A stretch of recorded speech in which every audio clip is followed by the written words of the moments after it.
Restriction కదా. అవునండి. ఇప్పుడు దానికి కూడా ఆయన మరి ఏంటి మీ అబ్జర్వేషన్ ఏంటి సార్?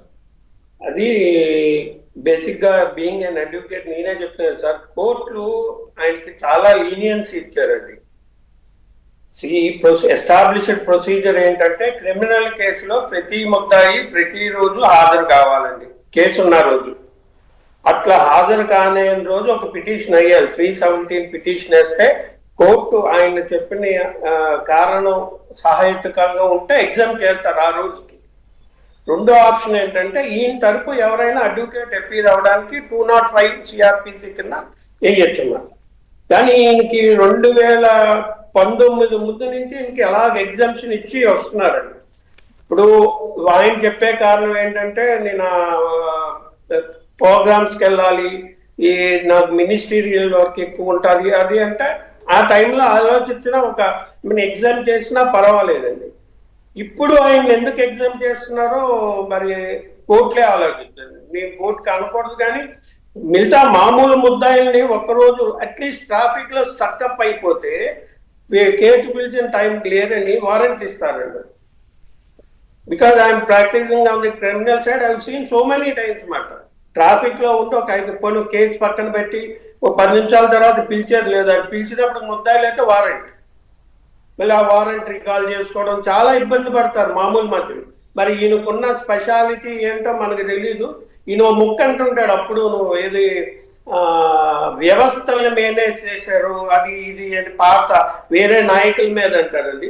ఈయన మేనేజ్ చేసిన భూప్రపంచంలో ఎవడూ చేయలేదండి ఏ వ్యవస్థని, ఆఖరికి జ్యుడిషియరీని కూడా.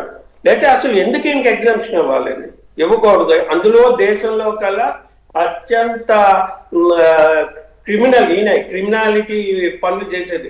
ఎక్కడైనా మర్డర్ జరిగితే ఆ ఫ్యామిలీ వరకే ఇబ్బంది, ఈయన చేసిన నేరాలు మొత్తం దేశానికి ఇబ్బంది. ఆర్థికంగా ఎంతమంది నష్టపోయి ఉంటారండి. ఆయన కేసు ఇన్నేళ్ళు లాగడం ఏంటండి. 2011 ఈ రోజు 2025 శిక్ష విధించిన అగ్ని మహోత్సవం 7 years చీటింగ్, అంతకన్నా ఎక్కువ ఇవ్వరండి. ఇది ఓన్లీ అనుకోవద్దు కానీ కోర్టులు ఒప్పుకోవడం బట్టి ఇవి అయ్యిందండి. అదే పిటిషన్ వేస్తే ఇవ్వరు అసలు జనరల్ గా, అన్లెస్ మంచి గట్టి కారణం ఉంటే తప్ప, otherwise you are not expected to wait it before the court. So ఇది కోర్టులే స్ట్రిక్ట్ గా ఫాలో అవ్వాలండి ఈ రోజు. ఎందుకంటే వాళ్ళకి సుప్రీంకోర్టు డైరెక్షన్స్ ఉన్నాయి, హైకోర్టు ఇవి ఉన్నాయి, సర్క్యులర్స్, ఇవి డే టు డే కండక్ట్ చేయమని వాళ్ళందరూ. ఇప్పుడు discharge petition day to day ఏంటంటే డిశ్చార్జ్ పిటిషన్ నేనే మీతో చాలాసార్లు ఆర్గ్యూ చేశాను. మరి దానికి ఇన్ని రోజులు ఏంటి, in spite of supreme court directions, high court directions ఉన్నా సరే they taking their own time అండి. ఇంకొకటి ఏంటంటే ఇప్పుడు కండిషన్ ఇచ్చారు. ఆ కండిషన్ ఏంటి, నువ్వు పలానా రోజు మా కోర్టు ముందు నువ్వు అపీర్ అవ్వాలని ఆయన ఒక ఆర్డర్ వేశారు. ఆ ఆర్డర్ ని రివైజ్ చేసుకోవాలి. లోవర్ ఎవరైతే జడ్జి గారు వేశారో ఆయన ఆర్డర్ ఆయన రివైజ్ చేసుకోలేరు. So he has to go to high court seeking exemption. ఏది ఈ ఆర్డర్ ఇలాగ ఉందండి, ఈ ఆర్డర్ ప్రకారం నేను రాలేను, హైకోర్టు ఆలోచించాలి అని హైకోర్టుకి వెళ్ళాలి తప్ప అదే కోర్టులో మెమో వేస్తే మెమోని ఎట్లా